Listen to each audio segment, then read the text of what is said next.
Hello tourists! Welcome to our land Batanes, our sightseeing tour. I'm Kenneth and I'll be your tour guide for this trip. Throughout our journey, I'll be sharing you fascinating stories, historical facts, and interesting tidbits about the wonderful sight you'll be seeing here in Batanes. Before anything else, let me take a minute to introduce to you the information of our bus. ABC123 is our plate number and our driver is Mang Willie. And if you have aches, we have first aid kit here.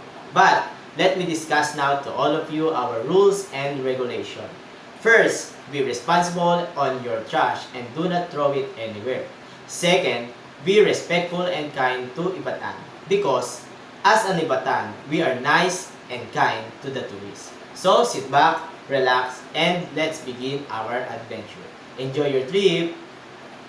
As we approach to our destination, let me introduce to you our Sabtang Lighthouse, one of the island's iconic landmarks, mainly because it is the first man-made edifice structure that welcomes guests upon their arrival at San Vicente Fort here in Batanes. The Sabtang Lighthouse offers a 360 degrees view of the nearby sceneries where you can saw seascape, surrounding island, green landscape, and rolling hills. It's just the introduction to tourists. We have more. It's more fun here in Batanes, Philippines. As we stop here at Sabtang Lighthouse, take a moment to capture the beauty around you, the stunning landscape, and the lighthouse itself make for incredible photographs that you'll treasure. I promise you are going to enjoy your stay here in Sabtang, Batanes. This is a beautiful, peace city where you can relax, sit in the bay, enjoy delicious seafoods, and feel very safe. Because this place is 0% crime rate. Please do not go near the ocean, there's a strong wave. Morong Beach is the place to go if you want to enjoy swimming in the ocean. You can take a short bus ride from here to there. Moving forward, as we approach the charming town of Ivatan, I'd like to introduce to you the Sabtang Island Stone Houses. This place is treasure to us.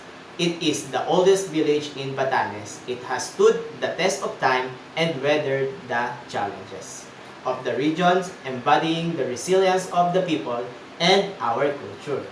Many tourists like you socialize to the people here as they gathered and welcome them to our village. They offer fresh foods and Ivatan special dishes. Here in village has so many cultures, that's why we are called as the island first settler to be grateful and appreciate the gift of God from the sea. Now, with my whistles, when you hear it once like this, that means I'll give you 20 seconds to roam around the area, and if I whistle twice like this and raise my flag like this, it means we need to go back to the bus to proceed to our next destination. And if you have to injure yourself accidentally during the trip, don't worry. I have with me my first aid kit, or if you have any questions, wants to clarify, don't hesitate to call my attention. Is that clear, my dear tourists? Perfect! So, while we are waiting to arrive to our first destination, if you have dollar and need to exchange your dollar into peso, please use a bank or money exchange. We don't recommend exchanging your money at the stores because you won't get fair rate. Some restaurant here will accept the American or Canadian money, but you are better off to exchange your money and pay with peso. Or if you prefer, you can always use your credit card. Also, if you want to get around the city or travel to the Sabtang Island, we recommend that you contact us to take you to your destination. The bus cost is worth to the destination you will choose. Because here in Batanes, every place is genuine.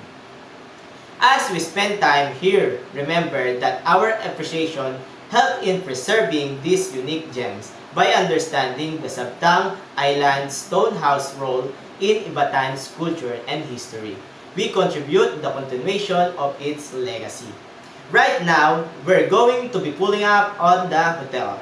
In just few minutes, please Please sit back and enjoy the view of the ocean on the left-hand side of the bus. We enter the city. I ask that you remain seated until we have come to a complete stop. Ken will be meeting you at the hotel to help with your bags. Please double check your bags. Make sure that your bags have been taken off the bus. On behalf of Ibatan Tours, have a wonderful vacation at Sabtang, Batanes. And I hope to see you again tomorrow.